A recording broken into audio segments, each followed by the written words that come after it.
గదిలో నుంచి మూలుగుతున్న శబ్దం వినబడుతుంది. ఆ గదిలోకి వెళ్లి చూస్తాడు.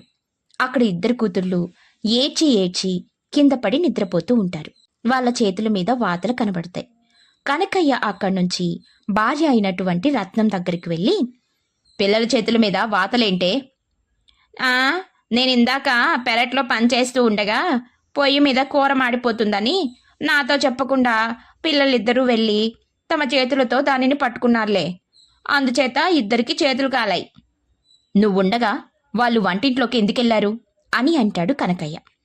ఇది మరీ బాగుంది. నాకు చెప్పకుండా వాళ్ళెళ్లారు. దానికి నన్ను